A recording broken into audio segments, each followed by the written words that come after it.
Hey, how's it going, everyone? So my name is JDJacobson. I just got this cool Mancrates gift box, the Man's Best Friend DIY knife making guide. So I promised my friends over at Mancrates that I'd try this out, and I'm really excited to get started. As you can see, my garage is a little bit of a mess, and normally I have lots and lots and lots of tools, but in the interest of fair play, I'm only going to be using the tools that were provided to me in the box itself. That way, if there's any issues or anything, it's easy to figure out what they are. So with that in mind, let's get started. All right, here's the instructions. So,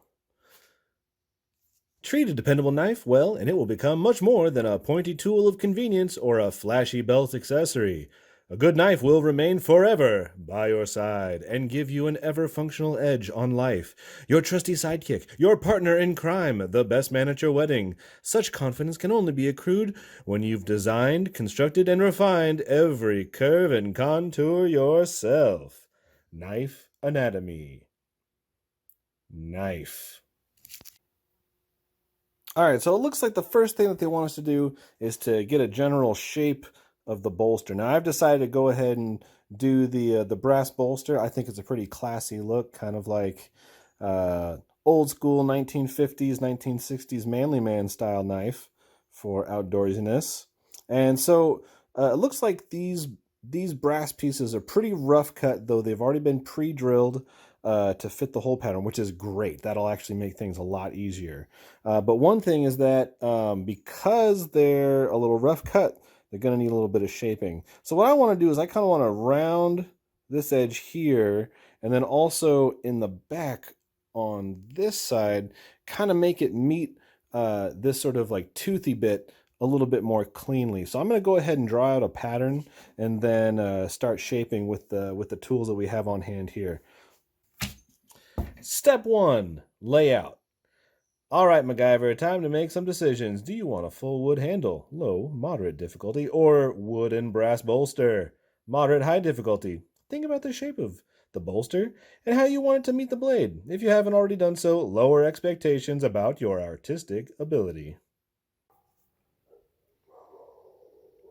All right, so what I've decided is that I'm going to shave a little bit off the tip here, so I can round it out, and then I'm going to take a little notch out here at the end.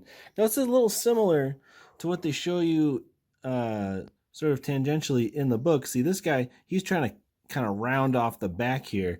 And the point is that you want to be able to get your thumb fully on these little teeth here for control and stability of your knife. I like to preserve that, but I'm going to do it in a slightly different way. I had considered maybe shaping this bottom piece a little bit to get clever with the wood, or maybe doing a little divot in here, but honestly, I think that it's going to be a little bit too much work just with hand tools. If I was using my grinder or the bandsaw, I might go for that, but in this case, I don't think that's going to be the way to go. So let's get this piece off the steel stock, and then we'll put it in the vise. All right, so what I did here was using the pins inside those two holes to match up the two pieces. I was able to really crank this thing down on the vise. I'm hoping that it will be able to hold these two pieces together while I shape it. I really don't want to sacrifice those brass pins if I don't need to, because if I keep them in those holes, I think there's going to be a tendency for them to shear maybe or deform, and that'll make assembly of the knife harder later on. So we're going to give this a try, and if it doesn't work, we'll try something else. Okay, so I can already tell that these two pieces are moving around a little bit, and even though I've cranked this down, you can see even with my fingers, I'm able to manipulate these, which is not great. So I'm going to try and reposition them more to the middle of the vise to see if I can get them to clamp down more. It might just be that there's too much rubber on the vise for it to really hold down great, but we're going to give it a shot. All right, so I've gotten a few strokes in so far, and you can see I've started to make my little divot right here.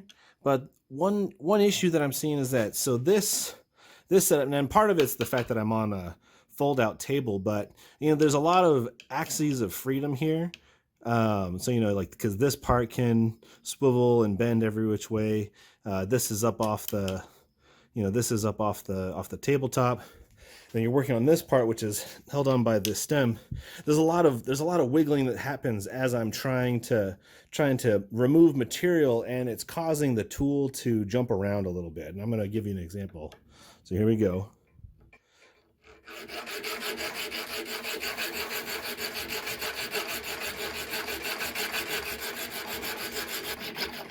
So, and of course, obviously, part of this is the fact that I'm on a folding table, so it's not really the sturdiest surface. But if I was going to make a upgrade, I would say maybe trade out a vise that maybe doesn't include this this swiveling base.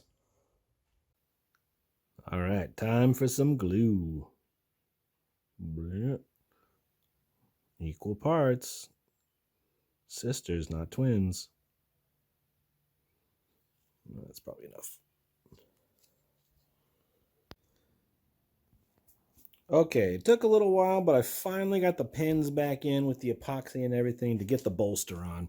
And you can see that they stick out from one side. I had to kind of use my workbench to hammer them down to get them close enough, because the pins, even though they fit fine the first time, they didn't really match up well when I tried to reassemble. You can see there's some epoxy flowing out over the edges, and I'm pretty sure that that's normal. I'm not terribly worried about that because we can always scrape or sand that off later. But I'm gonna let it sit like this for a little while, and then come back to it when it's dry. Hey Mancrates, how's it going? Okay, so it's been a little while since the last time I worked on this project, but I haven't forgot about you guys.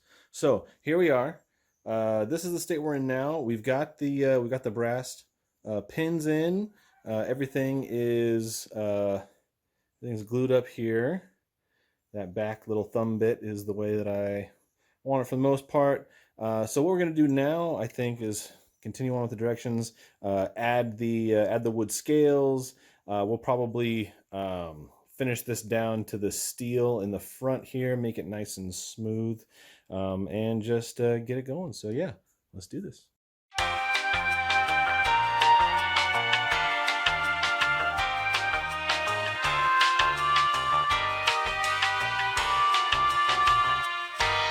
Admittedly, I'm going to cheat a little bit and use the bandsaw just because there's no saw here in the kit.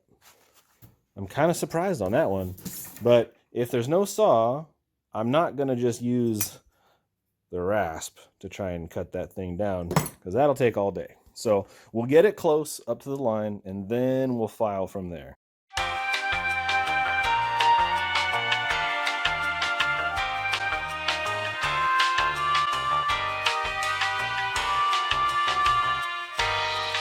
All right, so we finally got this thing all epoxied up and in its rough shape.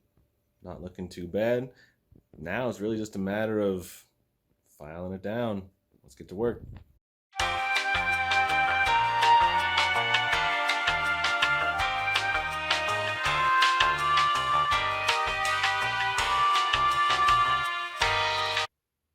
All right, so we're getting to the point now where we've roughed out the handle for the most part. There's a couple of things that I want to consider at this point, because the scales are obviously much wider than than this bit here, and we want it to have like a clean look.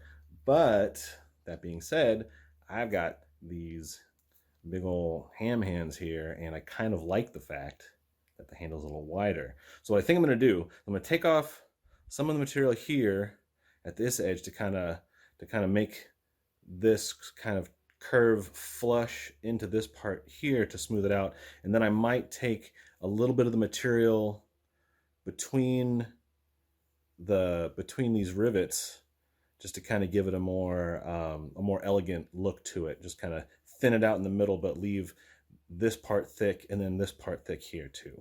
So we'll see how it comes out. All right, so that turned out pretty well, I think. It's got a little bit more of an organic curve to it. It fits the hand really nicely. Like you can kind of see that this finger, as it wraps around, goes right into that groove there. Top finger goes right here. Got a nice little place for the thumb here. It's coming along pretty well, I think. So let's check the directions, see what the next step is. I'm pretty sure I'm going to be doing a lot of sanding now. So, all right, let's go.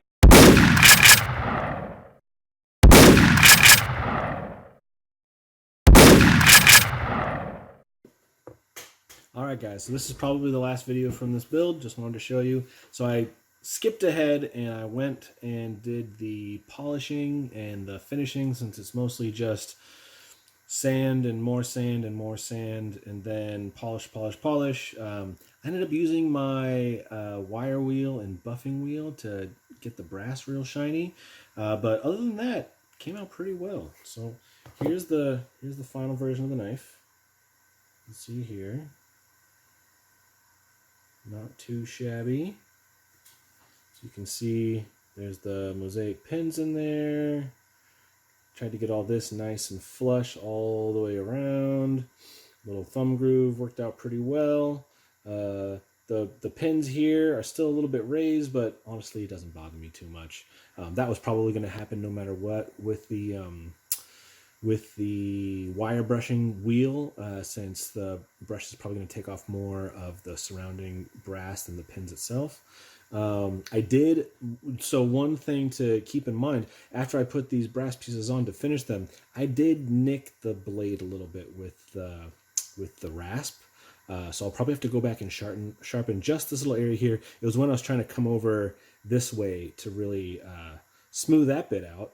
But other than that, things ended up pretty nice. It's a really great little knife. I can't wait to take it camping with me. Also, I was able to do the sheath as well. Hit it with some hot water, stuck the knife inside, and really massaged and worked it around, and it made a great little fit. You can even see the outline of this bit here.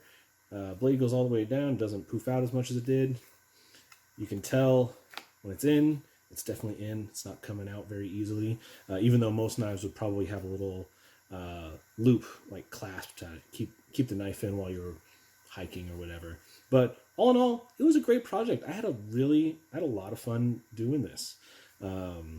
Yeah. So yeah, good job, Mancrates. Very few critiques or things that I would change. I probably include a handsaw in the toolkit. That might be a nice addition, because otherwise I ended up defaulting to my bandsaw for the scales.